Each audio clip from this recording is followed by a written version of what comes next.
Pissed.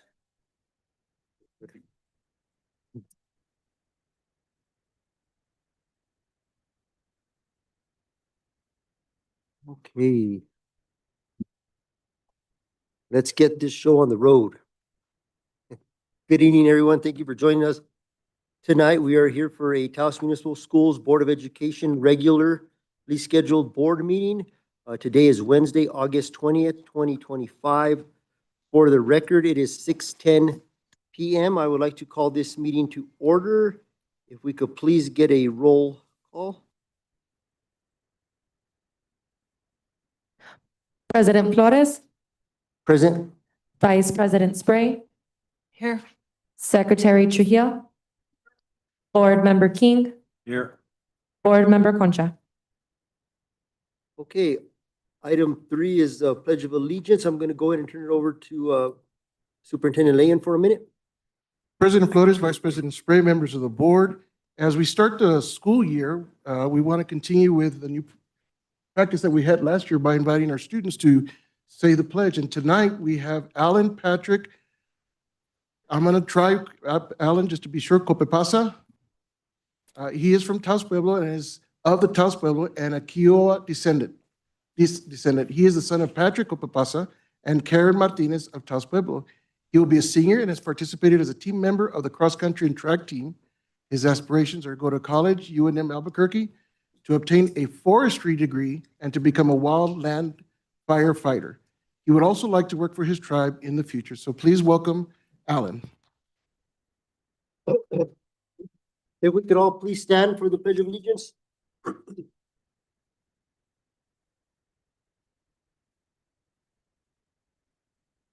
I pledge of allegiance to the flag of the United States of America, to the republic for which it stands, one nation, under God, indivisible, with liberty and justice for all. So Ellen, if you could lead us in the land acknowledgement statement, we'd greatly appreciate that.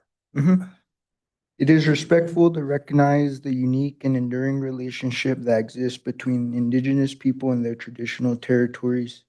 We acknowledge that we are on the historic homeland of the Red Willow people within the original territory of Taos Pueblo. This acknowledgement will oblige as a reminder of our ongoing efforts to respectfully recognize, honor, reconcile, and partner with the Red Willow people whose land and water we benefit from in this great valley today. Thank you.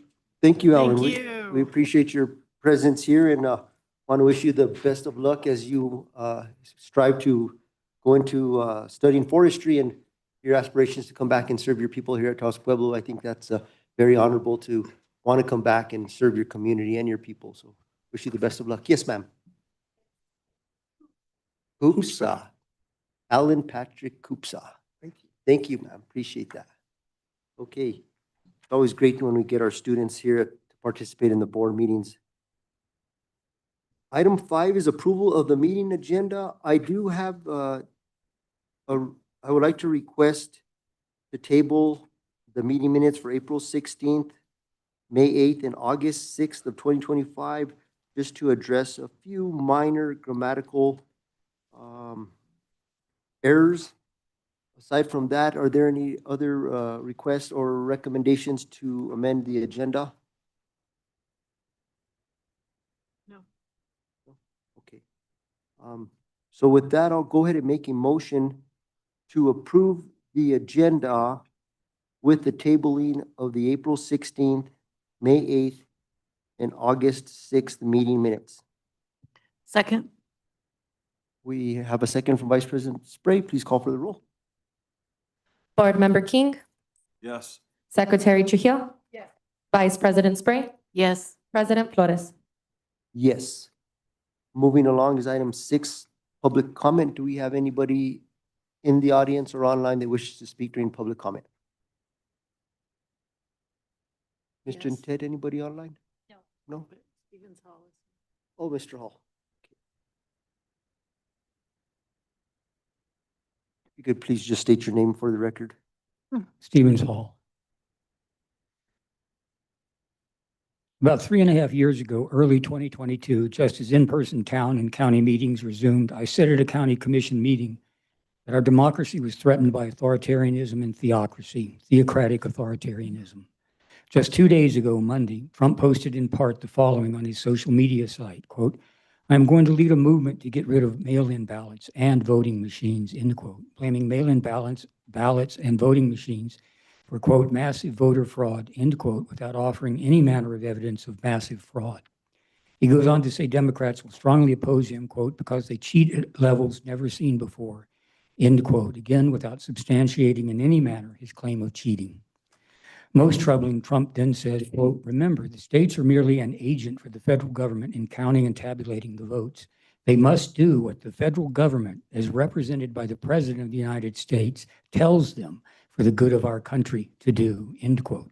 His claim is that the states must do what the federal government, in the person of the President, tells them to do, quote, "for the good of the country," end quote. Could there be a more authoritarian claim that the President has the authority to control and regulate state elections? Article 1, Section 4 of the U.S. Constitution says in full, "The times, places, and manner," I'm quoting now, "the times, places, and manner of holding elections for senators and representatives shall be prescribed in each state by the legislature thereof, but the Congress may at any time by law make or alter such regulations, except as to the places of choosing senators. The Congress shall assemble at least once in every year, and such meetings shall be on the first Monday in December unless they shall by law appoint a different day," end quote. The words of the Constitution are clear. As to the regulations prescribed by the states, it is Congress that, quote, "may at any time by law make or alter such regulations, except as to the places of choosing senators," end quote. Congress alone is entrusted with the power to make or alter. The President has no power to make or alter state election regulations. Sadly, congressional Republicans and seemingly Republicans across our endangered democracy are true authoritarians, true believers, true followers, and will do as all obsequious Republican minions do: mouth and recite groupthink, group speak, group lies, and do as Trump says. To be obsequious is to be obedient or attentive to an excessive or servile degree, and Republicans are truly a servile lot, obedient and slaves to their master, slaves to the duplicity and lies of their master and his minions. Merriam-Webster's Collegiate Dictionary 11th edition defines minion at 1 as, quote, "a servile dependent, follower, or underling," end quote, and at 3 as, quote, "a subordinate or petty official," end quote. The Trump administration's subordinate and petty officials do as DJ, Don Juan, I like to call him, abusive, deceitful, and violent creature that he is, tells them to do. The Don Juan of Mozart's opera, who stands in the final scene of a production I saw on a plinth descending to hell. As for theocracy, Pete Hegseth, the Defense Secretary, just posted on the 10th of this month, quote, "all of Christ for all of life," end quote. And he reposted a video of Doug Wilson, a pastor in Moscow, Idaho, who said, quote, in the video, "I'd like the town to be Christian town." This is Moscow, Idaho. "I'd like the town to be a Christian town. I'd like to see the state be a Christian state. I'd like to see the nation be a Christian nation. I'd like to see the world be a Christian world. Every society is theocratic. The only question is, who's Theo? In a secular democracy, it would be demos, the people. That's what I want, demos. I want to see people. I don't want to see us descend into some religious state. And I think our way out of this is education. That's the only way out. The people that believe and follow the duplicity and the lies of the administration of Trump and his followers and enablers, that's the only way that we can combat them is through education. And it needs to be public education. And finally, let me say that right next door in Texas, they are on the precipice, I believe, of approving a voucher program that will take public education funds and give them to private schools, private and religious schools. It's headed our way, folks. We need to strengthen our public education, and we need to strengthen the history that we teach about our country. Gracias. Thank you, Mr. Halls. I don't believe we have any other members of the public wishing to speak, so at this time, we'll go ahead and move forward from public comment to item 7 of presentations. We have one presentation tonight. 7.1 is the dark side of social media, how growing use paves the road to litigation. This is being presented by Brian S. Colon from Singleton Schreiber LLP. And I believe Mr. Colon is online tonight. Welcome, Mr. Colon. Thank you, Mr. President, Madam Vice President, Madam Secretary, Board Member, and Mr. Superintendent, Dr. Layton. It is great to be back with you. As you'll recall, I was fortunate enough to be present in person a few months ago and presented a full slide deck about this litigation. And I'm happy to be before you again tonight, only this time via Zoom. I will just say that this is litigation that is really rooted in accountability for social media platforms who are profiting on advancing algorithms and their platforms in a way that is causing social media addiction for our children. And this has been a phenomenal effort that is a national undertaking. And I think when I presented to the board, Mr. President, there were 200 school districts that were involved in litigation, or just over 200. And as I present to you this evening, nationwide, there are now over 900 school districts who've signed on to this litigation.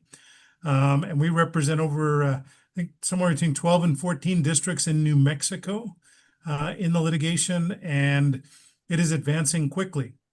And I will just say that in the fall, there will be what is called a bellwether trial, which means a school district has been selected to present its case to a jury. And we will see what happens. It is scheduled currently for the fall.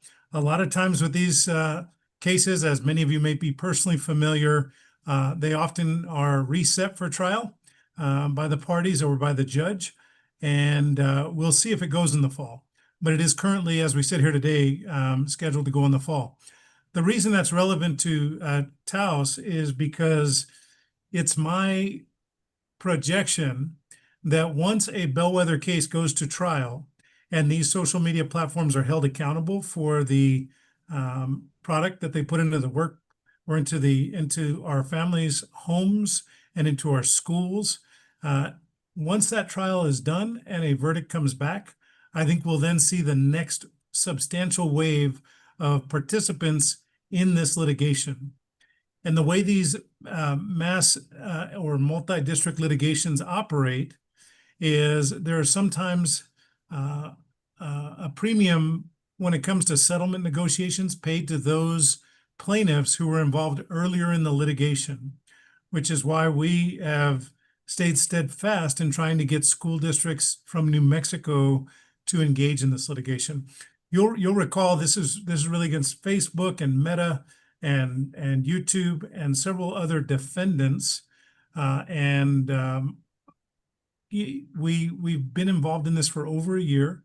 We represent school districts large and small, large as Las Cruces and Santa Fe, and small as in Peñasco and Cuesta and things like that, Mora School District, and everything in between. And that is not because it's a good business model, but because our firm took a position early on in this litigation that every family and every school district deserves a seat at the table in this litigation. Again, this is for the negligence that was exhibited by these platforms in providing a platform that was known to be addictive to our children. And the Surgeon General called it out. This litigation calls it out. And our desire is to hold these companies accountable, Mr. President, and have them change their behavior. This isn't just about this money, but it's about collective pressure to get these corporate giants to change the way they do business, whether that's parental notification, limiting the number of hours our children can be on these platforms, et cetera. And I certainly, every board member was present last time, along with our superintendent and district leadership. And I don't want to kind of take any more of your time than you require to kind of be refreshed on this, but I'm happy to stand for questions. I'll just close with saying this litigation and our engagements with school districts has been set up in a way that provides no cost to the district in the event there's no recovery. So the exposure has been minimized. We actually work with the superintendent to gather the data that we need from public sources.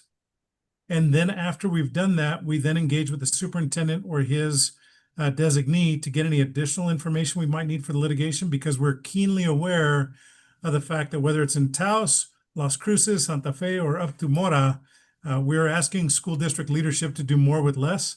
And we certainly don't want to be a burden on the district or take much more time or distraction from the district than is required. So we're very sensitive about that. We're sensitive about making sure that if there's no recovery, there is no cost to the district. In the event there's a recovery, our firm receives a contingency fee, which is very standard.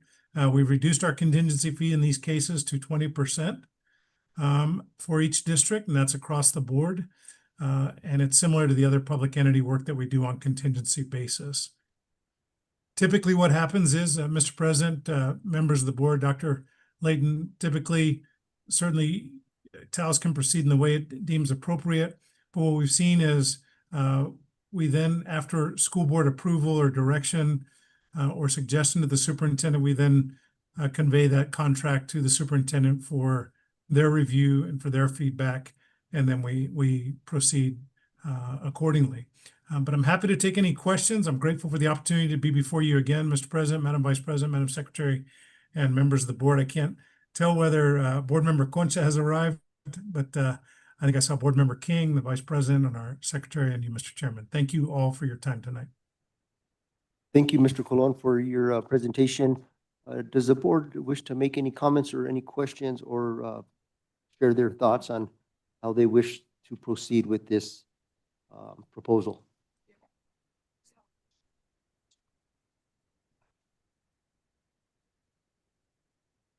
Good evening, Mr. Colon. I was looking over the contents that you had given us regarding what they're looking at with this lawsuit, but I was wondering, I think more and more we're seeing the AI involved in all of these areas. Are you looking into the AI also as part of this lawsuit and seeing how it is going to affect the day-to-day life, our life, but not just that, more of the children, because it takes the person that is opening up any one of these social medias and with algorithms and AI into its own mindset, in other words. Mr. President, board member, thank you for the question. It is a great question. The current standing of the litigation and kind of the posture of our litigation is really driven to the algorithm and its addictive nature. And as this AI is increasing, the litigation may expand depending on when different school districts go to trial. If they go to trial, if they're not involved in global negotiation and settlement. But I'll just say this.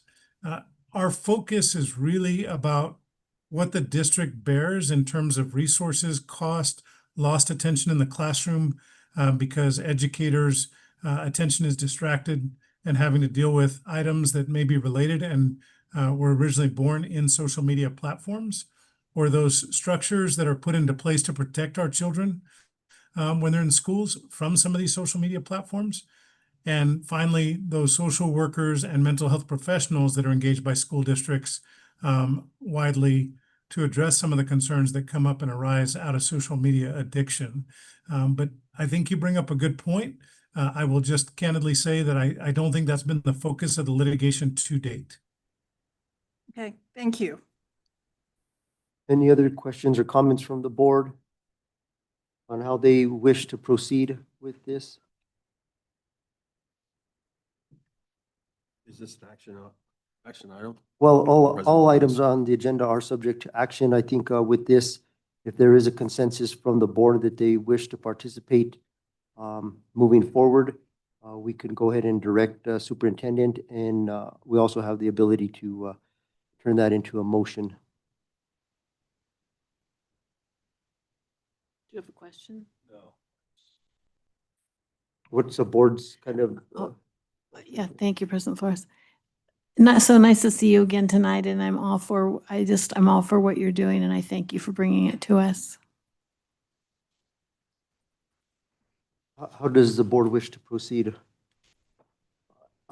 It's to speak from my seat here on this board, I think it's imperative in regards to the information that's been provided, what we're aware of, as how social media does affect the mental health of our children, even adults included, that we do hold these conglomerates, these big tech companies accountable. Just reading through some of the material that's been provided, talks about how adolescents who spend more than 3 hours per day on social media face double the risk of experiencing poor mental health outcomes, including symptoms of depression and anxiety. A study conducted among 14-year-olds found that greater social media use predicted poor sleep, online harassment, poor body image, low self-esteem, higher depressive symptoms, and scores with a larger association for girls than boys. There's a lot of data that does identify that social media or the excessive use of social media is not healthy for our students. And I do agree with Mr. Colon in his comments that the algorithms do prey on our children, and, they also, adults as well. I think it's important that we as a district, and Taos Municipal Schools striving and working to be a leader in the state and in the nation, that we do take a stand to protect our children, and also, how we mold their future with the decisions that we make. It would be my request from the board, from my personal standing on this and the seat that I sit on, that we do move forward and join in this litigation. As Mr. Colon stated, there's no upfront fee to the district. There's no cost to the district if a judgment were handed down. They do have a 20% contingency fee that would be paid to the law firm based off any final judgment that the district would receive. I think it's important that we do make a stand as adults and leaders within our community and join this. Well put. I agree. Thank you, President Flores. And also, I remember when Ms. Concha was here last time, she thought it was a good idea also. President Flores, I just have a comment. Mr. Colon, I do agree with what you presented in the past and now, but I would like for you also to bring forth the AI relationship to all of this for us.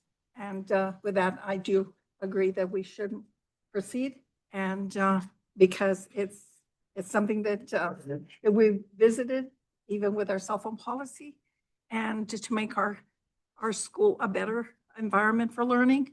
And I think this would be a major step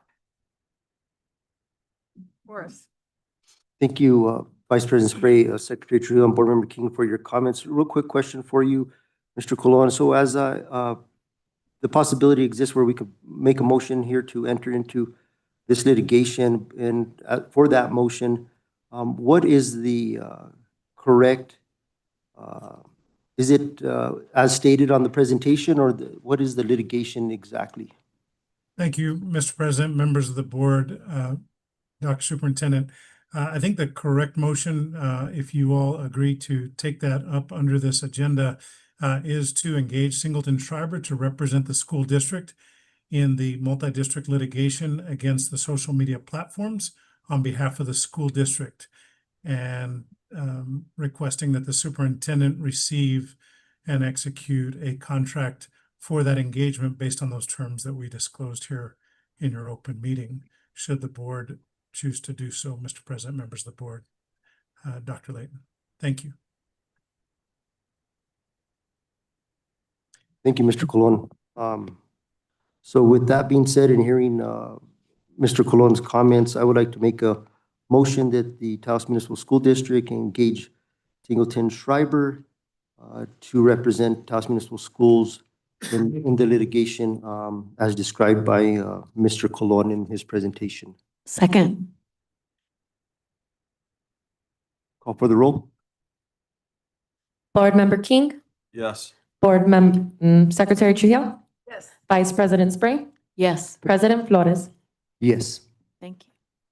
Thank you, Mark. Thank you, Mr. Colon. We appreciate your presentation and the work you're doing on behalf of our students and our families. And We look forward to maybe having a follow-up presentation when you deem fit, when there's an update to how things are going. And then I just have a quick follow-up question. You mentioned other New Mexico school districts that may possibly be involved in this litigation. Do you have a couple you could just name off the top of your head? I can. Thank you, Mr. President, members of the board. Let me just say it's an honor to work with the Taos Tigers there. Together we are stronger. And really, that's what this is about. It's about coming together in school districts from across the country. I mean, I met with a school district this week in the state of Washington who wants to get involved. And when we're approaching 1,000 school districts, that's how you get big, as you call them, Mr. President, conglomerates or huge corporations to pay attention and change their behavior. It's not always about the money. It's about making our communities safer by getting big corporations to do things differently and not put profits ahead of the safety of our children. So I just really appreciate it. It's an honor to do that. I'll just say off the top of my head, Santa Fe Public Schools, Las Cruces Public Schools, Cuesta, Peñasco, Socorro. Those are the ones that come to mind right off the top of my head. Mr. President, members of the board, I can certainly provide a full list. And the list continues to grow. Well, we're happy to join that list. As you stated, Peñasco and Cuesta, which are our neighboring school districts, are a part of this litigation, and we join the ranks and gonna hope for the best. So thank you, sir. Mr. President, members of the board, because I don't want my dear superintendent of the district to be sad that I didn't call her out, let me be clear. Mora Schools came on board very early in this litigation, and they're a delight to work with. Please do not tell her, and please erase this part of the recording where I didn't call her out first. She's one of my favorites. She's a delight to work with, and I know that her colleague, Dr. Layton, knows her well, and she really is a delight to work with. But Mora is also one of our great clients. Thank you. I think Secretary Chu has a comment. Mr. Colon mentioned a list. It would be, there's going to be a contract that needs to be signed, correct? That list be provided as part of the contract so that we can see exactly what schools are going to participate. And I had another thought. And usually you're looking at what we expect to come from this. And you're referring to behavior. What is it, the expectation from these sites that you're anticipating will change in their behavior? Or Mr. President, Mr. President, Madam Secretary, members of the board, and Dr. Layton, in this civil type of litigation, typically you don't get specific performance. In other words, you can't get the defendants to change their behavior. But one of the things that we're trying to do with this litigation is actually to get that to happen. And it's, as you saw in the slide deck, it's things like limiting behavior. It's looking at parental notification / permission. It is literally just changing the way they do business and engage with our children. And all that will be part of negotiations. It's all currently part of discussions. The social media platforms, as you might guess, their size, they hold strong. I'll just tell you that my law firm 2 weeks ago went to trial against Tesla. We're the first law firm in the country to be able to get a verdict against Tesla. They had 17 lawyers on their side of the courtroom. We had 3, and we recovered $250 million because of Tesla's bad behavior that they refused to change based on our allegations in our lawsuit.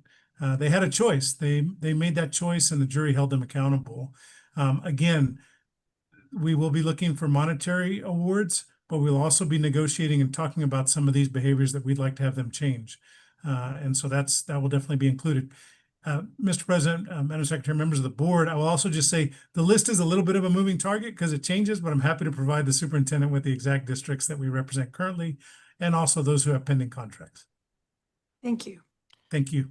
Thank you, Mr. Colon. Appreciate your time tonight. Grateful for you. I'll look forward to working with you, Dr. Layton, Dr. Superintendent. Okay, you have yourself a good night, sir. You too. Thank you, Mr. President. Okay, moving right along is item 8 of the consent agenda. As approval of the agenda, we did table out of 8.1, the April 16th, May 8th, and August 6th meeting minutes. Aside from that, the consent agenda is presented for the board's approval. At this time, I'd like to entertain a motion for approval of the consent agenda. There should be one put on the table.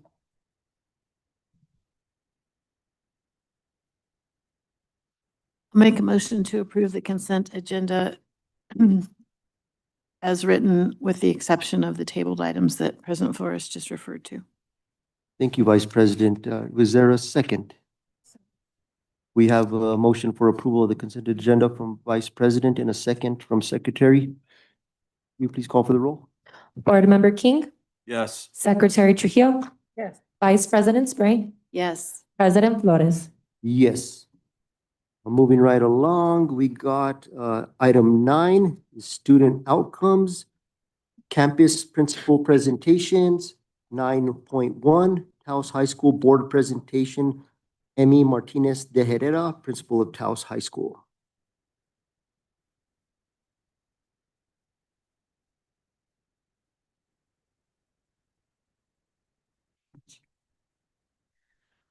Good evening, Superintendent Layton, board members, President Flores, Associate Superintendent Mondragon. This evening, oh, and of course, our guest tonight, this evening, I have the honor of talking about sharing information about Taos High School in our first 2 weeks, well, almost full week, I guess, of school. We're starting off with which you can see at our improving student outcomes through growth and lead measures. So some of our goals here that we're looking at to start the year off is improving overall student performance. So we're looking at identifying assessments and performance standards for our students. We want to increase our short cycle assessment scores by 3% annually. That's after reviewing our data. So we're looking at iReady assessments beginning, middle, and end of year for our student growth. In addition, Gear Up has purchased Mastery Connect, which lends to assessments and practice assessments for the SAT, which we would love to start incorporating at all grade levels of the high school. We also are looking at offering interventions for students in need of that support. So on our Fridays, our CEO Fridays, which our first one is this Friday, we have we actually have 3 different intervention courses that the students are able to be enrolled in. That was looking at data from our F list, from our retention list, from our students that are showing some struggles, even at the just first full week of school that we're looking at, attendance and whatnot. So that's what we want to share as far as our lead measures. And the next page is our school improvement team. So last year, what we did is we moved from our ROAR team, which is a leadership team that principals had in the past. And we took our ROAR team and our Flex Friday team, and we created a school improvement team. That school improvement team consisted of teachers, Flex Friday teachers, our department chairs, of course. And what we did is we're looking at 3 headers of goals: academic achievement that we want to improve across the board, attendance, and then our school culture. So when we meet, and we met once over the summer, we met at the end of last year, and one of the huge asks was really to focus on the piece of giving some additional time back during our Fridays to ensure students are attending school, that we're really accountable for that, but we're also continuing to provide the opportunities. So our goal around that is improving academic achievement by aligning our expectations, our processes, and our systems. So for example, we want our students to really approach every assessment with their best foot forward, meaning that we are going to prep them. Our site team is going to look at when testing is. The teachers are going to look at, how they can prepare the students. And then our PLC teams are going to look at data after that. So once we take this assessment, whether it be a short cycle assessment, whether it be our SATs, the PLCs have the time to look at data and say, here's where our students are performing, here's how we're reaching our growth measures, and here's what we need to do to enhance our student outcomes. So that is the theme across all of our school improvement team planning. Our second one is improving student attendance. I feel that we are so far ahead than we were last year regarding attendance, simply because we're tracking those students that may have rolled over from the middle school that are not attending our school. We are having, and I don't know, Camille is, every single day we have like maybe 3 students that are new students. And I'm like, where are they coming from? They're from out of state, from homeschool, from different schools. Mm-hmm. So we're very fortunate for the opportunity to serve students on a large capacity. We want to make sure that we provide them what they need at a large caliber school like the high school. Last time I checked, we were at 720 as far as our enrollment was looking. So that was a strong number. It may have gone up even just over the last few days. So we are looking at student attendance, which is critical. And that piece starts with making sure our teachers are taking attendance every period, every day.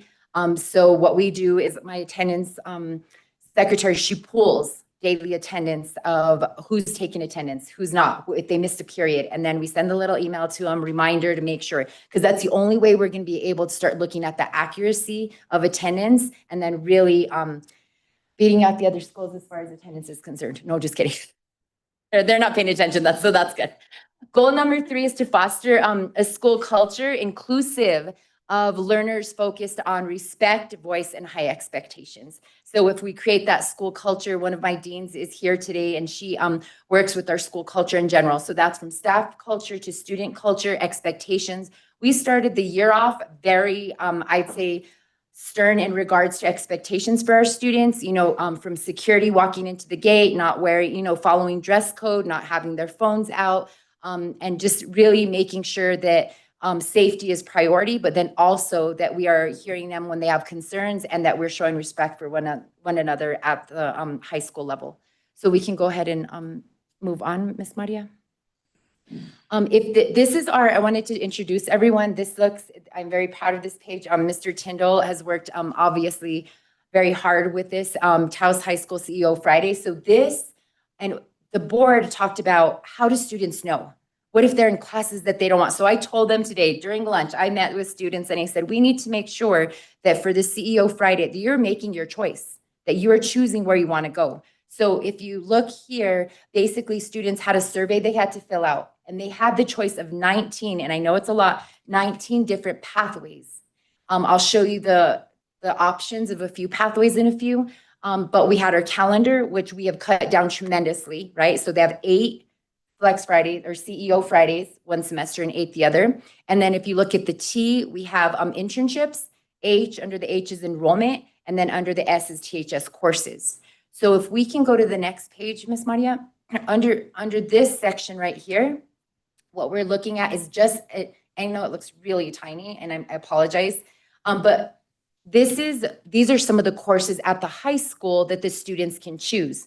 So if you chose public service, finance and sales, construction and supply chain, or transportation, students had the opportunity to really take a look at what is it that I'm going to be learning in this course. So let's say we picked finance and sales. Students interested in careers in business and entrepreneurship, banking, marketing, or corporate sales might be drawn to this pathway. In this course, students are going to explore how money flows from personal budgeting and credit to business finance and investing. So they gain this hands-on experience with marketing and advertising. There's a huge idea about a final project with the students. So this is the piece of our CEO Fridays that gives opportunities for students. As far as internships out in the community, we're over 100 internships. So the community of Taos is giving back to our students by saying we have placements for you in this community. And they're coming, just today we had a coffee shop, in Ranchos that I had never heard of, but she was interested. I believe, and I have a tiny little success story that I'll kind of give you an intro to, but we had a student that her CEO Friday schedule was with Judy Esquivel at the town, and they hired her on this year. So she graduated. So she did her internship, she graduated, and she got hired on with them. So I think that's a win for that student, and it was just really exciting. And Ms. Esquivel was extremely proud to share that at the Touch a Truck event that went on this weekend. So I just wanted to share that with the board. So here we are as far as the opportunities that the students had. Maria, if you can change the slide. And then these last 2 slides, and I made this short because it feels like we just rolled into me presenting again. So these are a few pictures of our students the first week. So I went through classes, and on the top left, we have our brand new music teacher, and he's with the students in guitar. On the right side, we have Mr. Thompson, and he's with our computer classes. On the bottom left, we have our TIWA class with Miss Pat, so she has her kiddos in there. PE, Miss Sanchez is loving it, and the students are just, I want to say loving it, but I'm not too sure if that would be misrepresenting them. But she has them in their white shirts, their black shorts, they're in circuits. They're doing a great job. And then, of course, our babies. Camille, we have our babies over at the daycare. So we went to go see them, and they were having a blast. And then one more slide about a few more pictures, and I obviously didn't get to go to all the classes, but I just thought the board and our community had to see these. Here, women in our welding. So if you look to the top left, I thought that was a really vital picture for for us because we have a lot of females going into that field. On the bottom left, we had one of our students that's in the she's not a parent, but she is in the program, and she was there on the swing with the little baby. In the middle is our community schools just prepping because all of those big shelves, that's the back of them, but they're putting them together because that's where we have our food depot over at the high school. So we have families coming up and getting food, students' food, supplies, clothing, hygiene, anything that they need. And then I wanted to also share on the right side, one of our courses at the high school for CEO is Women in Science. So these two teachers are coming together and they're actually going to be able to provide this type of instruction for the students on those CEO Fridays. So that's just a little bit of information and goals that we have for Taos High School for this year. I stand for questions. Thank you, Ms. Martinez Tejeda. Does the board have any questions or comments regarding the presentation? Thank you. Yeah, President Flores, thank you. Hi, how are you? Welcome. The culture that you talked about, I'm excited to hear you say that because still, I think the board in general, and I certainly have been concerned about the whole bullying, vaping, the things that we've already talked to you about. And so I assume that you put that under school culture. Absolutely. Yeah. And just so the board is aware as well, we're taking another approach to when students are caught on campus vaping. It's not like you're just going home. It depends on what they're caught with. But our detector in the front of the school, it will pick up vapes. So that's a help for us. In addition to that, when a student is caught with a vape, it's not just like you're going home. They actually have to complete an NMAA, like an anti kind of smoking type course and bring us their certificate. Any fighting, we're really looking at a zero tolerance because we want to hit that strong at the beginning of the school year. So we refer them automatically to our service providers in school, TBH, for anger management classes. So it's not just I'm going home for 3 days, falling behind in my schoolwork, but I'm coming back with expectations to reintegrate into the school and make sure that that we lessen that. And we are making the reports to our SRO. They come to the school. We're making sure they're in Panorama and our JPO referrals as well. I really appreciate that. And also you mentioned the cell phone policy, which is great that you mentioned that. Mm-hmm. And then the only other thing I've talked before about, and I'm not meaning to be negative. I'm all for what you're doing. I'm all for it. But the thing about the policy that kids can't go back and forth to their cars during the school year, I don't know how you're doing with that, but do you still have your eye on that? Close eye. Good. So Thank the you. way that it was, what Taos High School is seeing this year is we have a lot of policies that were not necessarily being implemented. The policy not to go to their vehicle was in the policy that they sign off. We have changed the parking at the high school. So we have our seniors parking, and then per some guidance from the board and expectations set by the board, a walkway to our portable out there. So there's a walkway where students are walking through, so it's easy to see them. Cars are not crossing through there.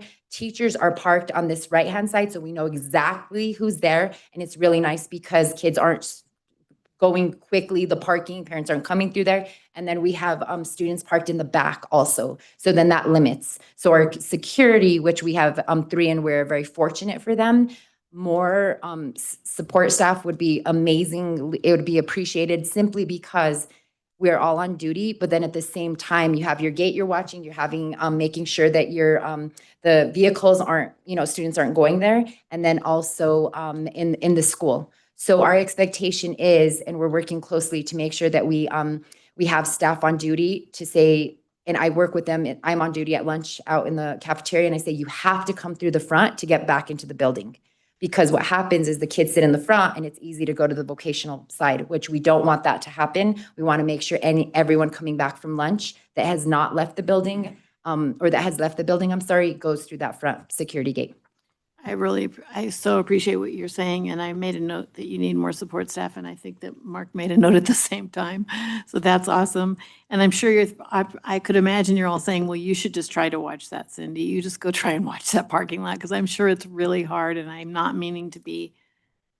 just meaning to tell you that we are all supportive of what you're trying to do. We greatly appreciate that, and we are trying to address any concerns that the board has regarding our schools simply because it's about safety, and we are prioritizing that. So there's constantly, we have a huge list of things that need to be done, but thankfully, we have the support from our administrative team to get those things addressed. So we will try to continue to meet that expectation. Thank you. Thank you, Mark. Secretary Trio?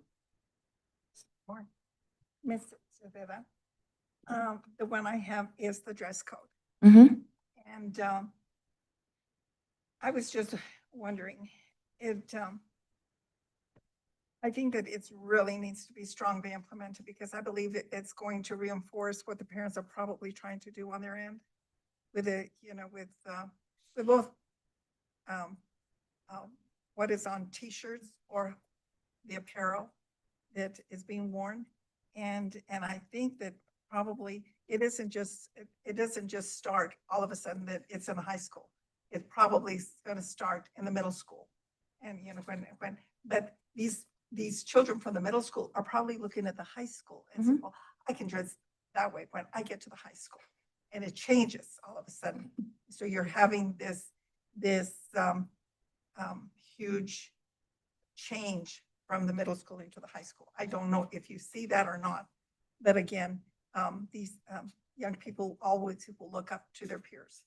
And I think to myself, if we change, because I remember when I was going to school, we had to wear dresses. Not that I'm saying that they should wear dresses, but that was the code. Expectation, yes. And then later on, they said you could wear on Fridays. You could wear slacks on Fridays. And then all of a sudden everything changed. You can wear pants any day. Mm-hmm. But now again, it's the appearance again, the distraction Mhm. of what is being worn, the symbols that are being worn, but also the young ladies again with the halter tops. Mhm. And that has been what I've been hearing from some of the parents. They say, please let them note about the dress code, and it's that it needs to be really, really addressed in the high school. And we do have, so there's a few things around that. We do have our dress code, and what we're battling now, you're right, is the students that are choosing to wear inappropriate clothes, and then also the hats, because this year we do not allow hats in the building, so students are having to transition through that, and that's very difficult for them, but every single day we're working with that, and we do address it. Our admin team is saying that's a dress code violation, right? When they walk in, we're able to see that, and we're asking them, there's community schools, you can go get something to, change. Fortunately, we're not really seeing anything as far as, when you see anything that has to do with any drug paraphernalia on the shirts. What we have seen is connection. We're very clear about not having any colors as far as any potential gang relation. And that's a big one for us at the high school. This lends to school culture. We have great students, and we remind them all the time that there are student leaders. So if I'm asking all of the students to wear their IDs, I expect my older students that they should be automatically doing that. We shouldn't have to remind them. So it's a thank you. I'm glad that you're wearing your ID. And I reiterate to our staff that our students, the first thing that you don't want to do to a student is yell at them for dressing inappropriately. You want to make sure that you're creating that culture, but reminding them that we have a policy and they have to follow that policy. So thank you for that. Thank you for that. Board Member King? I wish you the best of luck this year. Thank I understand you guys are starting Miss Emmy a little earlier now. So, it's great. It seems like people are like, we got to get there even earlier. Mhm. And I know attendance you had in one of your objectives. 90 minutes, is that a class time? Mhm. Am I correct? Mhm. The students' attention span, high school students are like 20 minutes, 40 No, but minutes. without cell phones, different. So, yeah, kidding. so I don't know if, you know, you guys are thinking about maybe, you know, more intensive, as far as quality versus quantity. Because I'm finding, you know, when there's different learning, yeah, and kids who are tracking and kids who aren't tracking. So I don't, you know, and that's quite a bit of a teacher addressing, but it seems like, you know, even a work day, you get 15 minutes break in the daytime, 15 minutes in the, so I don't know if there's something you guys can think about where you, like you said, you know, you don't yell at a student, you encourage them, you get that respect. Mhm. You know, it's almost like, you know, an animal, you know, you teach them young of, you know, and treat, some people do. So if there's some type of, you know, thinking out of the box, you know, because Taos, you know, our metrics of the district is great as ideas. I mean, you guys can see change, very effective compared to larger districts. So just something to think about. And I hope you guys are talking to maybe the Honor Society, because I know we do have an Honor Society, right? Mhm. Yeah, so those students who are showing leadership, grades and, you know, their feedback. Well, and just to address that, Board Member King, we are starting 5 minutes earlier.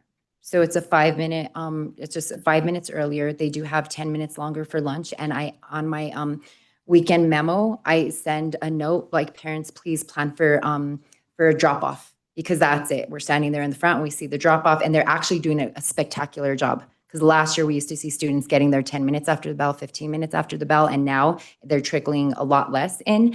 Our staff, our professional staff at the high school, they know how to work. They know how to work with a block schedule and with our plan as far as with the support of superintendent, our associate superintendent, is to get those walkthroughs done. So we're going to be able to identify some teachers that need additional support, but with the labs, with our outdoor learning spaces, they know when the students need a break and how to build into their curriculum so they continue to have that attention span for the students.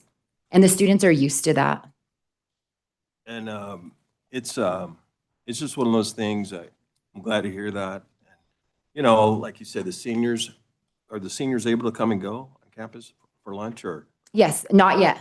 Not until they get their passes. We wait a little while, which is the norm, but they think it's a special rule for them this year. But no, it's, we usually have to wait. They don't get their off-campus passes or their lunch passes until they're made for them, and we're ready to send them off, and we have everything to the T reviewed. And hopefully, as you alluded to, businesses that you haven't heard of, hopefully we're having some checks on the business, the owners. You know, we don't want to be sending kids in harm's way. And then just passing the time the students are able to go from one class to the next. Is it 5 minutes? Or 4. 4. Mhm. Yeah. And so I don't know, like, are you guys doing like a dry run?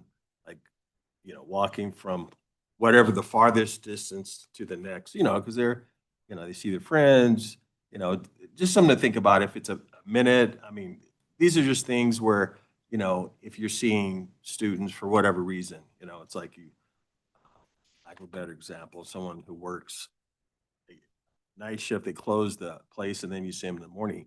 Just give them a little time that, you know, they're making it actually over to their class. Just something to think about. Okay, thank you. Thank you, Mrs. Martinez, to head it off for your presentation. Thank you for the opportunity.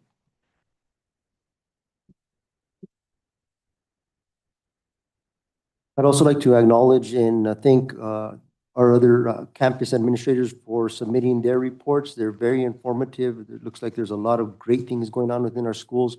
One thing I want to highlight is I do appreciate the structure of the campus report on how it relates to the goals identified within our strategic plan, such as student achievement, Goal 1, Goal 2, educator excellence, Goal 3, family and community engagement, Goal 4, culture, climate, wellness, and school safety. I really appreciate that. And I think there's one more goal in there, but appreciate the reports. If the board has any questions or comments regarding the additional campus reports that are on the packet for review, please submit those to Superintendent Layton. and he will get those to our school administrators. Please. Okay, thank you, President Flores. This is for guess who, Dr. Medina. I just wanted to say, I love it that you took the kids to Albuquerque for a competition. That's such kids. Also, the eyeglass thing that you're doing, where you're getting kids checked for their vision, that is so important. I really appreciate you doing that. I hope all of them do that, but thank you. Appreciate it. Thank you, Mark. Thank you. Any additional comments or questions? No? Just thank you. They're very excellent reports. Yeah, they were. Okay. All right, so we'll move forward from our, Excuse me, Mark. yes. Unless they have anything other than that, they want to elaborate on, maybe. Do any of our other campus administrators want to share anything with the board? Don't feel obligated, but if you wish to, please proceed. Okay, thank you. Thank you. Thank you, Secretary Trujillo. Okay, item 10, Superintendent Report, Dr. Antonio Layton Jr. There's 3 items under the Superintendent Report. I'll go ahead and turn it over to Dr. Layton. President Flores, Vice President Spray. So as part of my superintendent's report this time, let me get these up here while we get the presentation up on the screen. The first one, I'd like to go over the Bond Advisory Committee that we had just this past week on Wednesday. And so we got a chance to meet here in the boardroom, myself present, President Flores, Member King, and plenty of our either staff or community members that came in. And so part of the agenda, of course, we discussed some of the needs of the campuses, and I would like to appreciate the principals because, you know, sometimes it is tough to hear the needs of your own house, right? When you see things that need fixing, but each of the principals had an opportunity to present some of the needs in their area so that our community members could understand why, as a school district, we're asking or we're going for a bond. And so I do want to thank them for that. And in doing so, though, we did get some feedback from the community. Excellent questions, like how much does the tax rate impact by month? How much does it impact overall per $100,000 home? How about for a $300,000 home? And so we did get some good feedback. As far as next steps for us, before I yield to President Flores and Member King, if they wanted to bring anything up, we will be having now future meetings at the school sites so we can start rotating and informing the community based on the school sites of the needs for those particular areas. And of course, the invitation goes out to the bond committee as well, so that they can partake into the communications as far as what is needed, what we're working on, and what we'd like to see in the future. And so it was a very good meeting. We did have Stiefel present as well, just to make sure that we had clear what a bond is for and what it's not for. And then, so like salaries, it's not for salaries, but it is for facilities use. It's for furniture that we can put in there. So it was very informative. And so I'm looking forward to the next one. And we're probably going to rotate from high school to middle school. And we'll put the notice out there so that we can make sure our community knows that we're out there communicating as best as we can. And so Member King, President Flores, I'm not sure if y'all wanted to mention anything as part of the committee itself. Member King, would you like to mention anything? I thought it was time well spent. It's great to see some of the people in the community and questions, and it's great that all the school site principals are there. I think it's very important to let the community know, and was encouraged. Secretary Trujillo? In my conversations with people asking me about the bond issue and explaining to them, again, the same thing that you all are doing. This is kind of in a one-to-one. But also the thought that came to me was that it's just like any building, any home, that I believe that we have an issue of our facilities being very dated. And I think that should be mentioned, maybe, that, and again, because maintenance is important, but again, bringing everything very, very current, if things need to be modernized. All of that is so important because we're wanting to attract families that want to bring their children to schools and families to our community. And so to me, that is what's going to bring children to our school. But again, let's give them a beautiful school and something that they can just admire. Our principals will be happy to, and the classrooms, the desks, everything about the school that can be better maintained and easier for the maintenance. They're not constantly fixing.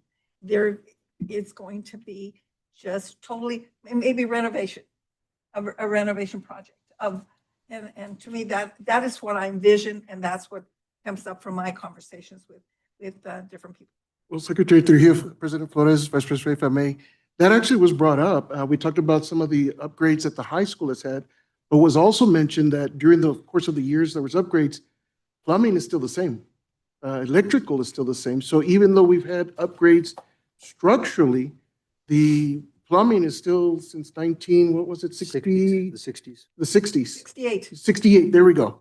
And so we were talking about the history of each of the school. I know some of them mentioned that their kids and their grandkids and their grandparents were going to some of these schools. So to your point, Secretary Trujillo, we did talk about how even though structurally it may be sound, there's a lot of the plumbing, electrical work is still the same from the 60s. Vice President Spray. Yeah, how did you know? Could you see I had questionable lips? Thank you, President Mark.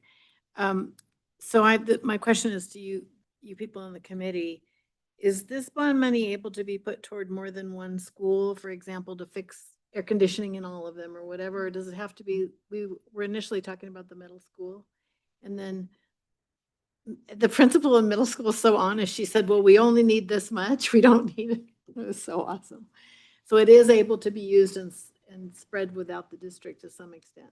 Is that true or not true? That is correct. The bond is going to go for different aspects of the district itself. The middle school, of course, we have to review how it's going to be done. I think President Flores even mentioned checking to make sure that it fits as many as we can, but at the same time, not over. Correct. So when will the board be making that determination? When will you guys all make your recommendations? Is there a timeline on this before we start selling it to the public? We should know what we're doing. So absolutely. So this is why we're getting together with the bond committee to look at exactly what the needs are. Do we bring back that to the bond? And of course, the board, so we can present exactly. And then that's what we're going to be presenting to the public. We can't say vote yes, we can't say vote no, but what we can to the community is this is what the money would be used for. And so that'll spread out from the different campuses. And this is why it was important for our campus principals to be there so they could discuss the needs of each of the different facilities. Okay, thank you. And then I just had one last comment, more of a comment.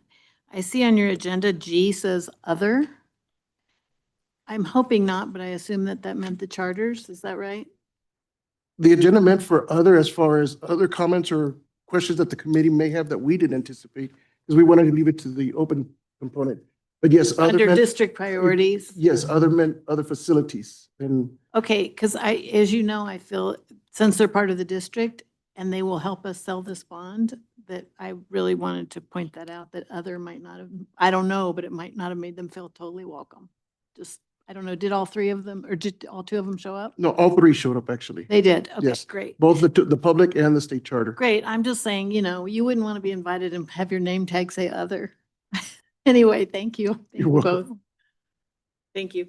Just some comments. I think it's very important that we promote the issuance and the passing of this bond.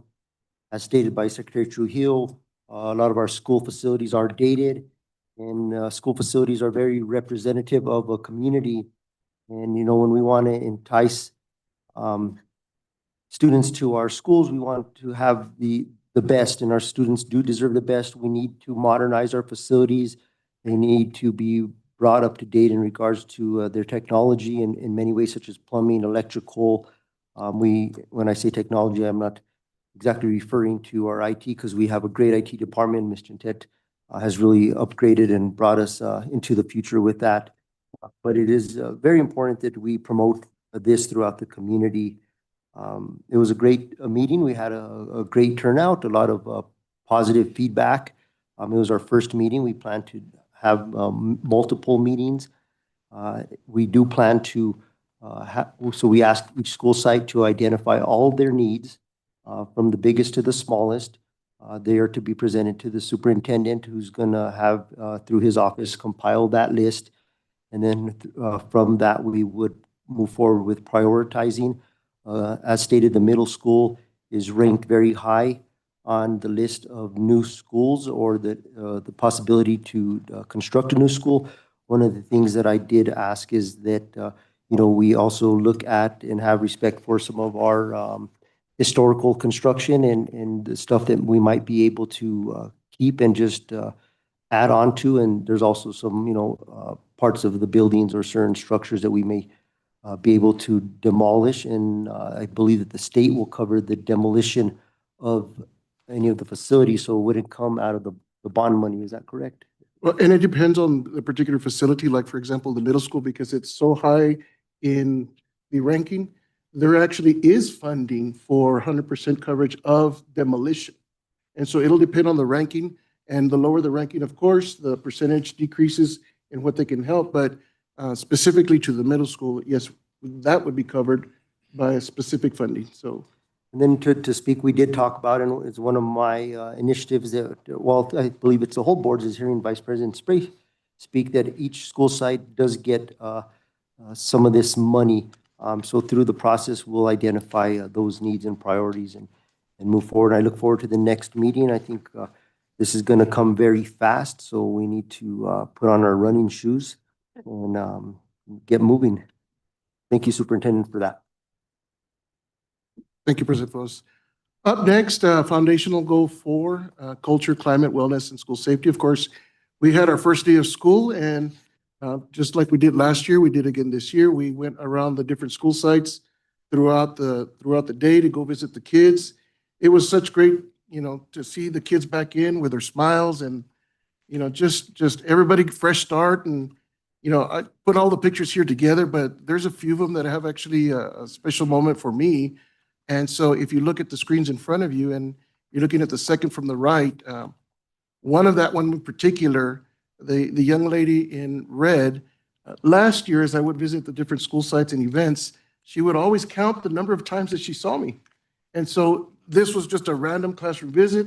And she actually said, Superintendent, that's 5 times already, so it's just special moments like that. We did get a chance to visit our former executive secretary, Anna, second row, first one to the left, get a chance to visit her classroom. Of course, she's got it in tip-top shape, and she had the kids, ready and eager to learn. So that was a nice visit. Of course, I think Member King could appreciate the center picture with all the cell phones right there on the cell phone pouches in the center there. Other moments was pretty neat was the 2 pictures flanking the cell phone pouches. The one on the right, there's a young lady. I say young lady, but she's I believe, second grader, if I'm not mistaken. But I was talking to one of the staff members, one of the cafeteria workers at Enos, and another teacher came from behind and said, Sir, she really wants to take a picture with you. I said, oh, sure, no problem. She goes, no, you don't understand. She thinks you're the president. So, of course, I corrected her, and I did tell her I'm the superintendent, but I went there to go see and take a picture with her. What I will say is the kids on the left side of the center, well, they saw me taking a picture with her. So they came and tapped on the back of my shoulder and said, sir, can we take a picture with you too? Absolutely. So went out there. It was just great to see all the smiles, the kids back, the teachers engaging already and roaring for student engagement. So it was nice to see. So I just wanted to share these pictures with you. Of course, throughout the year, we'll be continuing our school site visits, and I'll update the board on those pictures, but just wanted to share those smiles, because when you see these smiles on the first day, that really makes a great start to a school year. Superintendent, just a comment. I want to thank you for visiting our school sites. I know you need no encouragement to continue it, so we look forward to your continued presence at our school sites, being the leader of our district.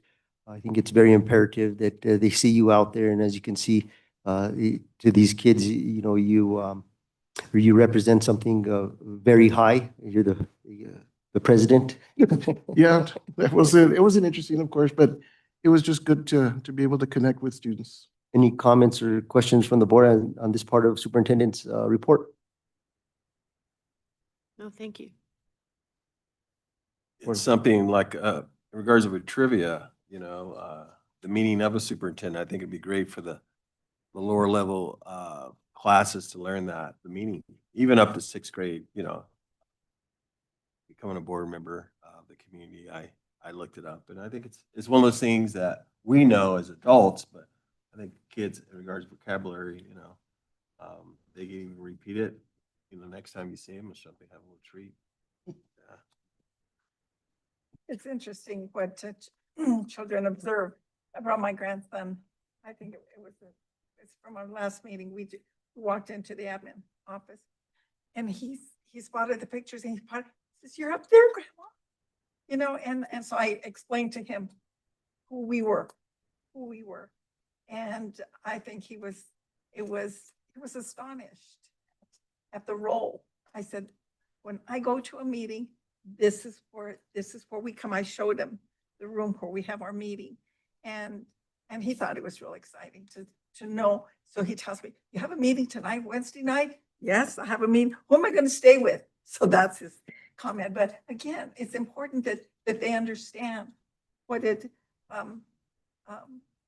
our different roles are, who the superintendent is. All the way, it's governance. To me, it's governance because it's the role of the principals. In fact, we were shopping yesterday, and we saw Miss Nicole at the grocery store, and she says, I believe my grandson was a challenge to Miss Nicole last year. And she said, he came up to me, Susan, and he just hugged me when he saw me. She said, it just made my day. And these children admire you. They admire whatever it is that the connection that they have with you, whatever it might be. And so he said, "There's Miss Nicole, there's Miss Nicole." And so you know what? It just made my day. And I'm sure, and she was beaming, so I'm sure it made her day too, and him too. So again, it is the we in our schools. We all connect one with the other, and the children we're our role models for these children. And I'm happy to hear this response. So it's kind of neat. I like it. And Secretary Trujillo, thank you for that. And I'm looking forward to the potential for in the near future, of course, to have school sites with each of the school board members, just like we did last year, so that we can see exactly the same smiles that we get a chance to see every now and then. So thank you for that. Up next, want a presentation as Foundational Goal 5, Systems, Operations, and Policies and Procedures. Wanted to present to the board the 25-26 school district organizational chart. And so as you can see, what you see from there, that particular organizational chart just goes from the very top, of course, our patron students of the district, to the Board of Education, superintendent, and then, of course, those that I oversee and those that I oversee, that they oversee, so to speak. It is posted on our website, so that way the public will know who we are. And at this point, I do want to welcome one of our newest members and first board meeting, Dr. Reiner Martins. He is our new Director of Finance. If you could stand up, please. So, and just so that you know, although this organizational chart just shows current administration and some of the levels, Dr. Martins is already making an impact because he is provided some good direction with some software that's going to allow us to not only go at the administrative site, but down to the school sites, so that our community knows not only administratively who is under who and where you go to, but also at the school site. So that's one of the projects that we'll be working on. And once it comes to fruition, I will bring that to the board to represent what it means when it not just administratively, but at the school sites. So thank you, Dr. Martins, for that guidance. Superintendent, I want to thank you for presenting this organizational chart to the board. This was a request from the board, and appreciate you fulfilling that request and getting it to us. I also believe it's very important that the community has access to this, and they are aware and are given guidance through reviewing this as to kind of, who they need to go to or speak to when they are referred to the chain of command, or they need to maybe request some answers for a certain question they may have regarding their student or the school district. So this is actually a first in a long time that we've seen anything like this. I've been on the board for some time, so I can attest to that. So I'm very appreciative from my end for your work and staff's work on getting this presented to the board and the community. Any questions or comments regarding the organizational chart presented to the board? No, thank you. Okay, Superintendent. Oh, well, that, President Flores, will conclude my presentation. I believe we're at the next agenda item. Okay, I thank you for that. One thing that I failed to mention during the campus reports that I read, and we were, those of us on the board that were present, is Rancho Elementary received the Spirit Stick. And that's a new little activity that superintendent put together in the back to school convocation. I'm a Rancho Elementary alumni, so I got to give a shout out to them for that. So it's a little bit, thank you. I meant to mention that I failed to do so, but got it taken care of. Item 11 is board policy review. 11.1 is our first meeting presentation, discussion, and possible approval of the updated board policy JICJ, student use of cell phones and other electronic communications. Superintendent, I'll go ahead and just turn it over to you briefly. President Flores, Vice President Spray, members of the board, we already have a current cell phone policy, but I did bring our school site principals together to review that policy.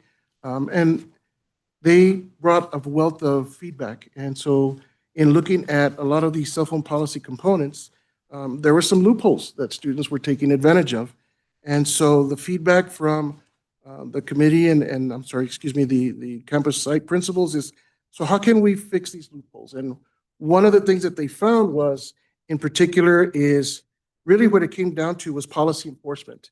The kids or students had a lot of opportunities to use their cell phones, if that's a nice way of putting it. So in putting our heads together and coming up with a plan, what you see in front of you here, second page, mostly through policy enforcement, the changes that are there are the first violation, second violation, third, fourth, and removal of the fifth and sixth. And so what you see here is from the first violation, instead of students will receive a documented verbal warning, first violation, cell phones or devices will be confiscated by an authorized person. Parents may be required to pick up their cell phone and or electronic device at the end of the school day. And so what's scratched out is students will follow secondary elementary cell phone policy, meaning it's already set there, so it's set. And number two would just be straight violation will be documented. Second violation, in lieu of cell phone, will be confiscated by an authorized person and returned to the student at the end of the day, instructional day. At that point, second violation is now the cell phone and or electronic device will be confiscated by an authorized person. Parents will be required to pick up the cell phone and or electronic device at the end of 3 school days.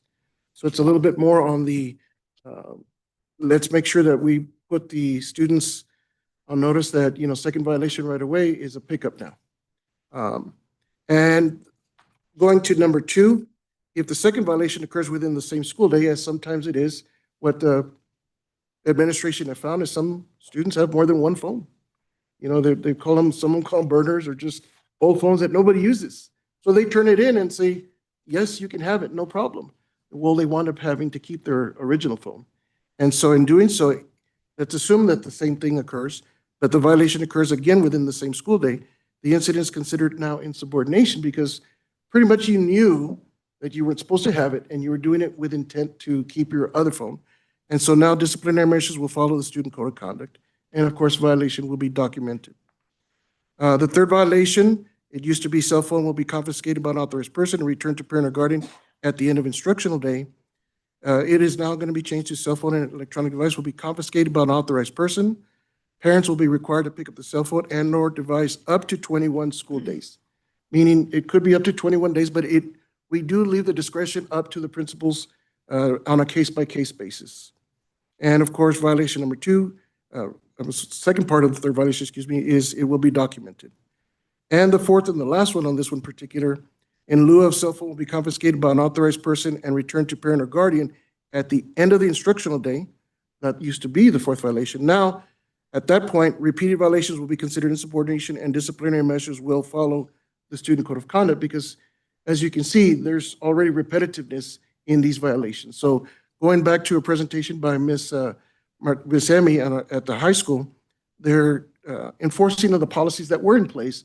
In this particular one, it was not just her, of course, all the principals to go right ahead and let's adjust them so that we can make a clear message that instruction is our priority, not cell phones. And so I wanted to present this to the board as a first reading or as a first meeting. And what I can say, if the board collectively decides that this is something by the majority you would want to approve today, you can, but it would be the request of the board to say we want to approve it today. Otherwise, it would be a second reading. And then the fifth and the sixth violations, the recommendation by the administration and review of last year is to remove those violations and just stick with the first four. Attorneys have reviewed this, just so that you know, for legality purposes, and so we are clear to continue if we need to. Excuse me, questions or comments from the board? Thank you, Mark. My only question was the one that you just answered. Have our attorneys looked at the changes? Yes, ma'am. Thanks. I just want to give my appreciation for staff, superintendent, administrators, all those involved that went through this policy and made the recommended revisions. As we're all aware, Taos Municipal Schools is the first district in the state to implement a cell phone policy. This was last year, and since then, there's been a multitude of school districts that have followed suit with various policies. I think that it's important that we review and revise as necessary our policies to better reflect, proper enforcement and how it is conducive to student learning and student behavior. I have no concerns with moving forward with adopting this policy tonight unless the board feels otherwise. I think it behooves us to implement this since it is the start of the new school year, so the policy can be implemented as adopted by the board unless the board feels otherwise and wants to have a second reading, which I do have no issue with, but I think it's important that we just keep moving forward.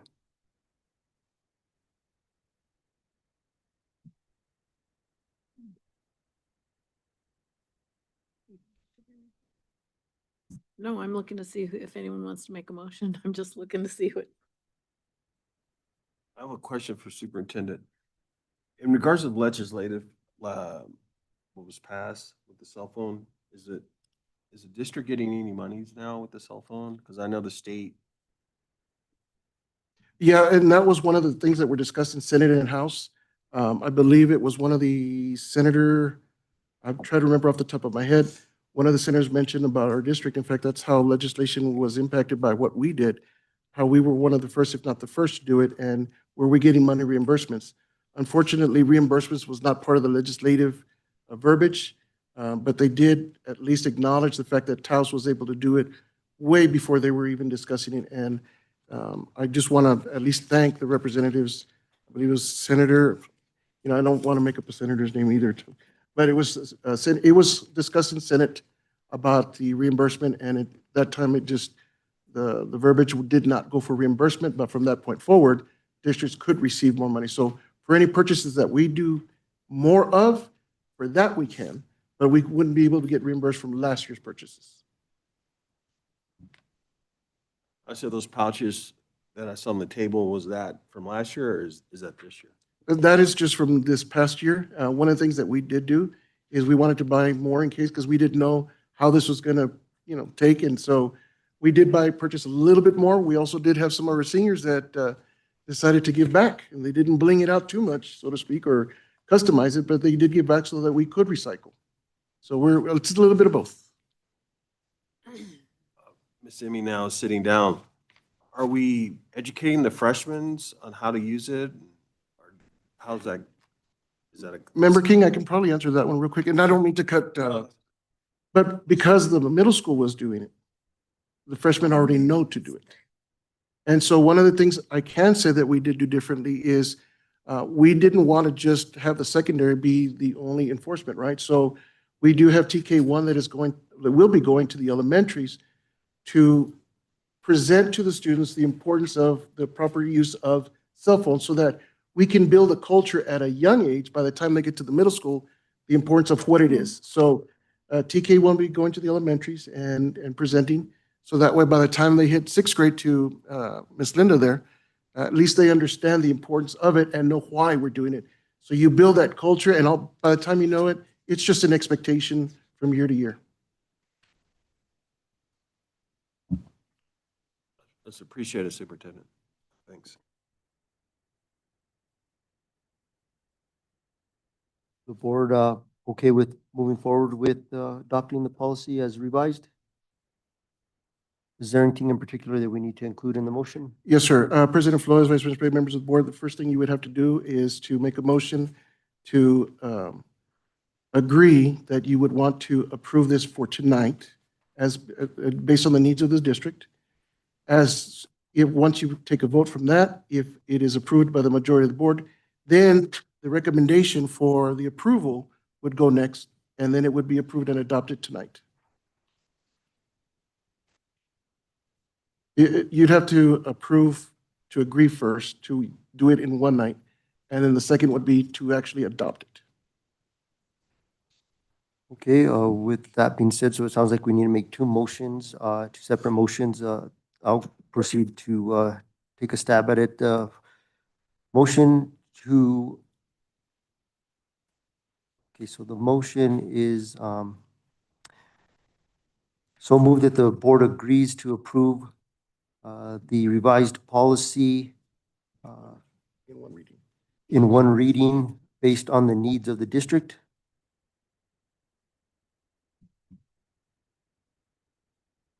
So I made a motion that Second, I'm sorry. the second. board agrees that this is an immediate need of the district and that we agree on that.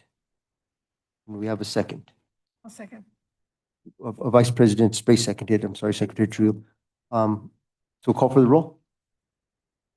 Board Member King, Yes. Secretary Trujillo, Vice President Spray, Yes. President Flores. Yes.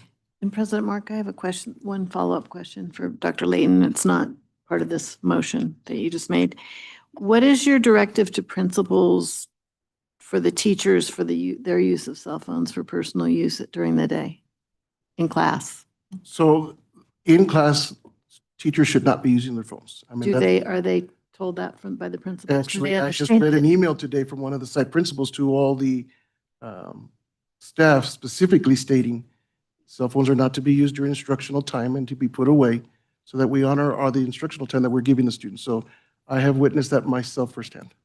Thank you. That's one question that repeatedly in the community comes up to all of us. Thank you. Thank you, Mark. Okay, so moving forward, so move to approve the updated board policy as discussed and presented with revisions. Policy JICJ, student use of cell phones and other electronic communications. Second. Second from Vice President, call for the roll.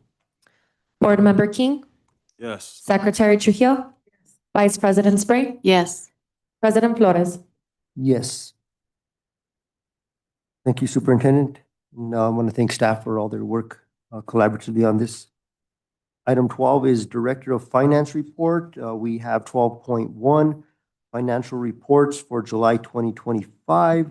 Mrs. Nicole Cardenas, Assistant Director of Finance, and Dr. Rainier Martins, Director of Finance. Yes, if y'all can come up to the podium. It's Dr. Martin's first time here, so Dr. Martins, if you can come up to the podium with Ms. Nicole, both of you, just to come up.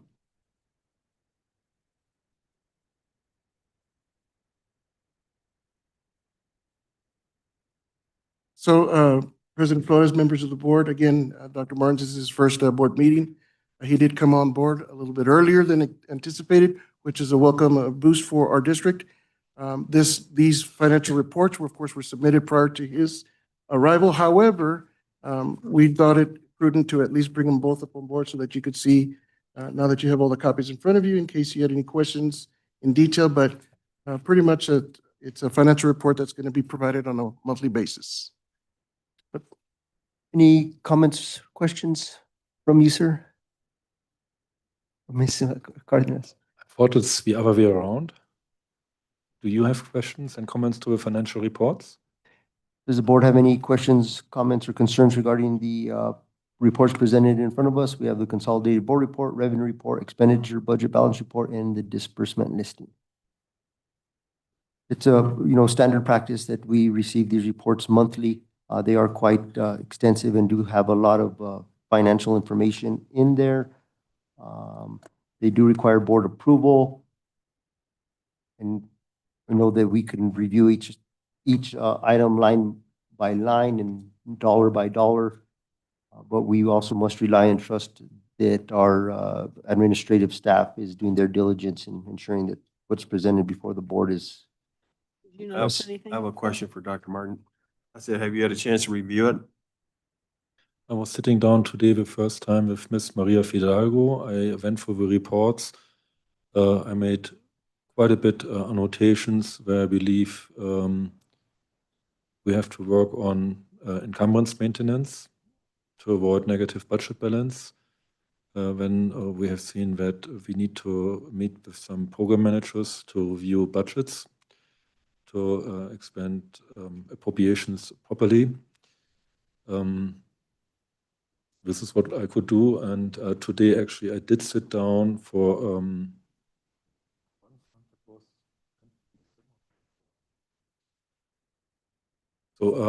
I was sitting down today with one program manager. I apologize, I have forgotten the name, but 27149. This fund, that's the state fund, needed to be rebudgeted by the request of a program manager. So I was focused roughly 3.5 hours to help that program manager to understand the accounting strings, and then based on current allocations of current employees' salaries, to determine that certain employees were actually removed from this fund and need to be corrected because we paid the salaries on these funds, which we shouldn't be doing. So we have a cleanup actions for that, and then we have a cleanup action to bring the whole budget, so to speak, revamp it, and then get it through PED, get the OBMS approval through PED, report to you, and get that set up in Visions. So I'm just starting to get started. No. But yes, so I did review, and I have a so a good idea of what my finance department, in collaboration with special ed, federal grants, and other program managers, or with Ms. Renata Mondragon, what we have to work on to bring the budget data into a better shape. I don't want to say it's a bad shape what we are in, but we certainly should improve. Thank you, Dr. I Martin. appreciate it. Okay, so my question would be, what you're presenting is something that you have reviewed thoroughly? No, as I said, I have not, because this report was submitted to you last week. And okay, I spent my vacation in the office here before I started to work. But no, today, that was the first time that my staff sent me these reports, because I asked, okay, I'm here at the school board meeting, what has been sent to you? So then I started to review this, and I just summarized what I have seen specifically in the expenditure report. Because to me, when I get a document like this and I'm wanting to hear that it's something that you have reviewed thoroughly. Budgetarily, it's sound, monetarily, it's sound, and that it's something that you are presenting to us. And so for now, I'm just going to leave it as such. And we just anticipate a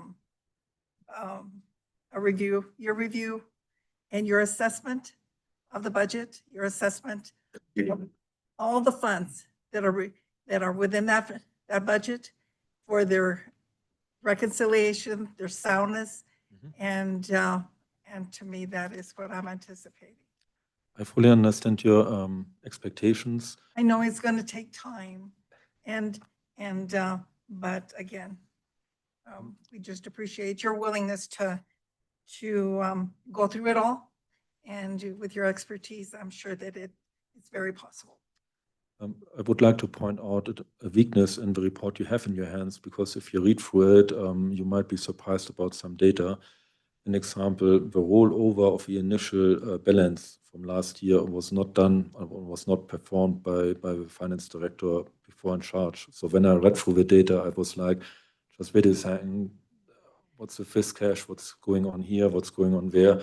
And then I've been told that the rollover did not happen. So now we need to perform the rollover to have a more solid report in your hands. And then after the financial audit and the trial balance for fiscal year 25 was concluded, then we would need to roll back this initial rollover to bring the old fiscal year data in a new rollover and correct that. So the first report you will have should have the rollover from last fiscal year in there. However, please consider that that is an initial rollover, and the final rollover can only be done when the fiscal year 25 trial balance and audit is concluded. So that is an example, one weakness, also I believe a major weakness in the current report you have in your hands. Secretary Chu, yeah, I would make a recommendation that we just will table this till the next board meeting to allow Dr. Martins to further review it, and then possibly give the board some additional time to review it as well. Okay. Please proceed. We haven't had a financial review. Is it our quarterly review that we're overdue for? Yes. And I'm thinking that maybe what we should do is set up a finance committee meeting, and at that time, it should Go over this. we should go over it, and he can go over it with us and explain everything thoroughly.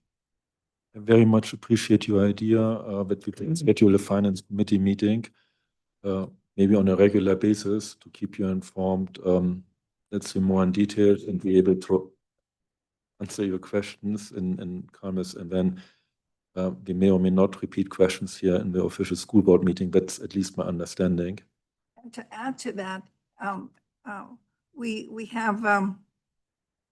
should be having quarterly meetings, so that every quarter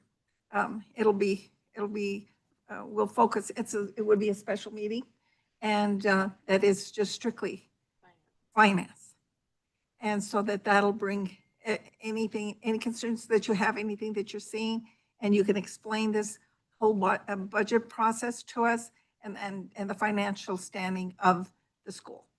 Yes, ma'am. I have just one quick question. Thank you, President. Welcome. Did I understand you correctly that you said that you have gone over this with Ms. Fidalgo?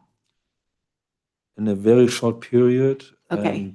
Yes, I did, because I wanted to prepare for your questions. That's the reason why I pointed Got it. out one Marshall. So the balance carryover, that is a weakness in my opinion, because the data is not accurate. No, why is the data not accurate? Because the initial balances are missing. So that throws data off.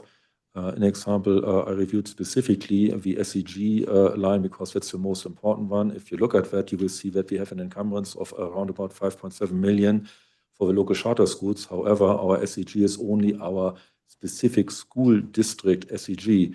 So that data, I cannot square it. Why not? Because the SEG from the local charter schools are not budgeted in our budget. So I will follow up with PED, and I need to tell my old friends from PED, because I am coming from PED. How do you suppose me to square this data for you if I do not have an SEG local charter school line? Because you will see, if you go specifically to the SEG line, you will see a plus 30 million. That's not It correct. sounds like you'll be okay with us doing this at a little bit of a later date. Absolutely. No, Okay. but I wanted to address your question that yes, I did prepare myself and Yes, thank you. in the short amount of time as good as I could. Mhm. Thank you for your honesty, and we appreciate it very much. Thank you, ma'am. Thank you, Mark. That's understandable. Yeah, very understandable. Yes, I just would like to thank Dr. Martins and Mrs. Cardenas for being here tonight to address any questions. At this time, I will make a motion that we table the financial reports for July 2025 to our next meeting to allow Dr. Martins to give him further review time, and so that the board can dive a little bit deeper and review the financial report. I'll second. Got a second from Board Member King. Call for the roll. Board Member King, Yes. Secretary Trujillo, Yes. Vice President Spray, Yes. President Flores. Yes. Thank you both. Thank you, sir. Welcome to the district. Thank you very much. Thank you for your time. Appreciate it, Dr. Martins. Okay, agenda item 13, new business. 13.1, discussion, consideration, possible approval of Vista Higher Learning English Language Development Materials for all English language learning students in the amount of $53,893.70, presented by our Director of Federal Programs, Mrs. Melissa Eager. President Flores, Vice President Spray, members of the board, Superintendent Dr. Layton, and community members. For 13.1, Taos Municipal Schools received a CLSD mini grant in July. The 13.1 is for evidence-based materials so that our ELD teachers will have consistent curricular resources that are aligned to the language abilities of the students in their classes. Does the board have any questions? Superintendent Layton, do you have a recommendation for 13.1?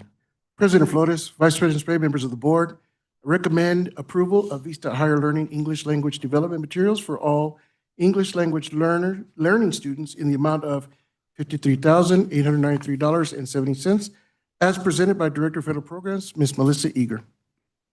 We have a recommendation from Superintendent Layton for approval. Would any member of the board wish to make a motion to approve? I'll do it. I'd like to make a motion to approve the Vista Higher Learning English Language Development Materials for all English language learning students in the amount of $53,893.70, as presented by Melissa Eager, Director of Federal Programs. Second.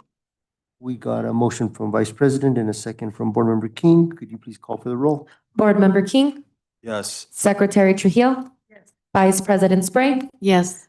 President Flores. Yes.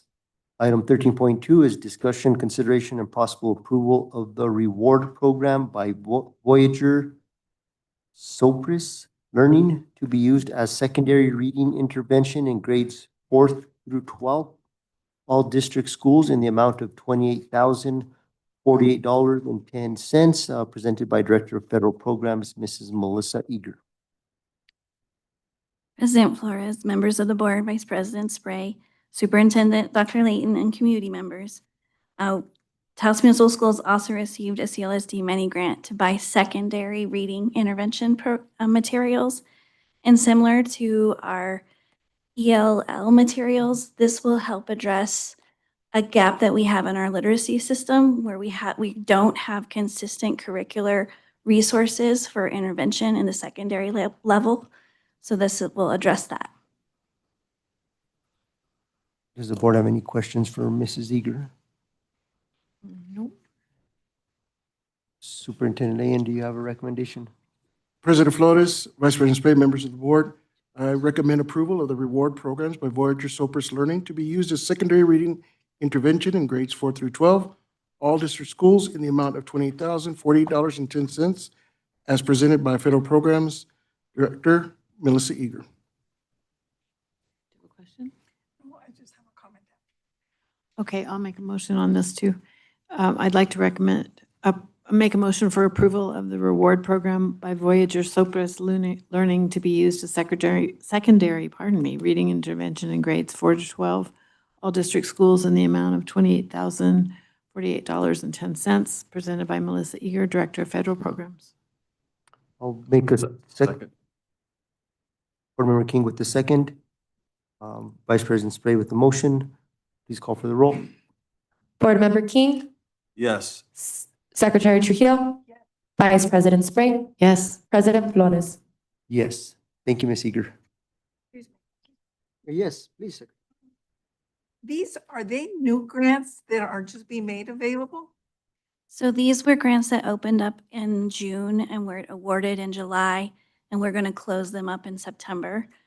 And They're, are they something that is innovative, a different type of learning tool for?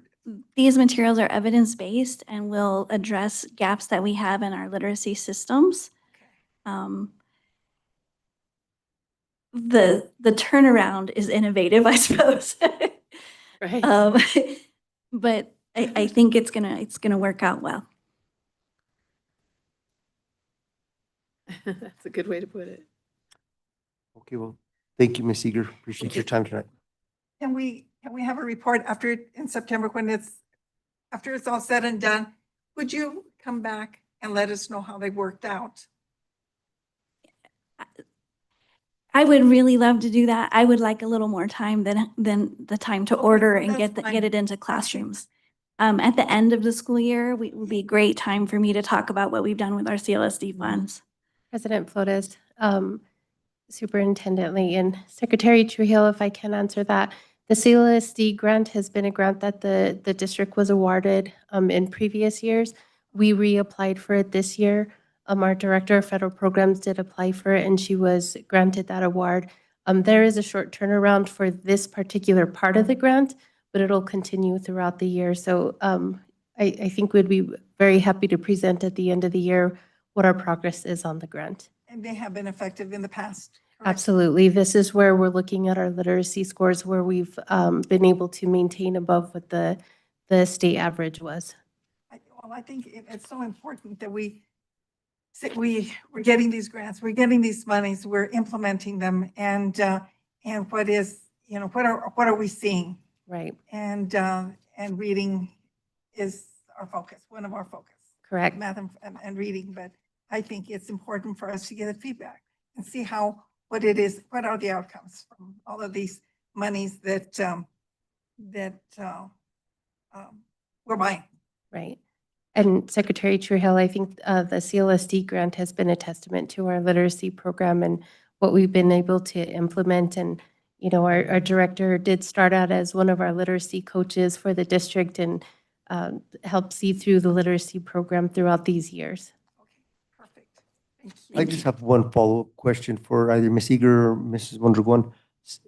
Being that we hear so many acronyms, could you define CLSD? What is that? Well, yeah. Hate to put you on the spot.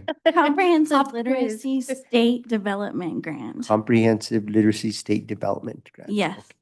Thank you so much. Appreciate it. I'll Oh, try and I have. do my another- best to remember it. President Flores, I have another one, only because I'm seeing budgetary information, all these numbers, they mean nothing to us. I would like a name of a fund.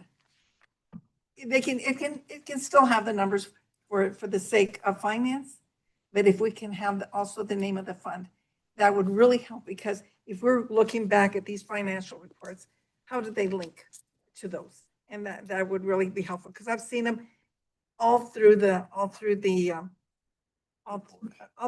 reports. And so I'd appreciate that. Board Member King, you had it? Yes, Mrs. Eagert's lovely daughter was back this summer, Christina, and she actually noticed me before her mom did, but I was in another car. But I think just for the board, and we can follow up, Superintendent, and also President Mark, of having a student, if it's Honor Society coming once a month, letting us, just giving us an update at the high school, a little bit. I think that's great for the kids to get public speaking, engaging. Christina, I got to know her. I saw her grow up, and I can't believe she's in college already. I wish her continued success and great job. Thank you, Board Member King. Dr. Martins, you had something to say? The chart of accounts, every fund number has also a fund description. So if you do not have that available, let me work with Ms. Melissa on that, you can easier decipher these numbers. And President Flores, Vice President Spray, members of the board, I do want to ask Dr. Martins one follow-up question. Can you tell me who had a little hand in that chart of accounts for the whole state? Sorry, I didn't understand. May you repeat? Who helped create that chart of accounts? No, that is the chart of accounts in Visions. I was responsible for the uniform chart of accounts of PED. But you know a little bit what I did at PED. PED didn't allow school district to follow GASB rules, and I was the guy at PED who said, okay, we need to create these objects that everybody can follow GASB regulation. So I know quite well the PED uniform chart of account because I updated everything in OBMS. However, I do not know totally well, of course, your chart of account because you have a column that doesn't exist on the higher level because we have 6 levels here and the other level is 5 plus location code. However, in Visions, we do have a uniform chart of account with, I believe, also that must be in there, the description of every single fund. So in some reports, you only will find the fund numbers, but if we provide you the chart of accounts with the fund number and what it is, then suddenly this number starts to speak. The number is, sorry, I also have not memorized all of that, no, so I need to look that up too. And we'll include that as part of the cover sheets. Not only the descriptor of the string code, account string codes, but a descriptor of those, so we can include that for each of them. I see also that is submitted by, and Dr. Layton, you sign off, and so does Ms. The Director of Federal Programs. Ms. Seeger, But yes. I believe that everything should go through finance. And I believe that even though he should sign, there should be a signature that says that you've reviewed exactly what is coming to us. Absolutely, we'll start looking into that piece and put it as part of the next components. But what I do want to say is before they do present the agenda, one of the responsibilities of all the directors and whoever's submitting is to actually go through the finance department before they submit the agenda item, but we can put on their signature that it is approved. Signature. Thank you. Thank you both. Thank you. Okay, so that moves us to agenda item 14, executive session. There are 2 items under executive session for tonight. The first item is pursuant to section 10-15-1H of the New Mexico Open Meetings Act, section 12.65 of the New Mexico Audit Act, and 2.2.2.15A3 of New Mexico NMAC for the auditing firm and superintendent to update the board regarding status of a special audit. For the auditing firm and superintendent to update the board regarding status of the special audit, including information pending from other agencies. Pursuant to section 10-15-1H2 of the New Mexico Open Meetings Act to discuss limited personnel matters, specifically so that the superintendent can update the board regarding specific employee movements and contemplated movements. At this time, it is 8:03. I would like to make a motion to enter into executive session. Second. We have a second from Vice President. Please call for the roll. Board Member King, Yes. Secretary Trujillo, Yes. Vice President Spray, Yes. President Flores. Yes.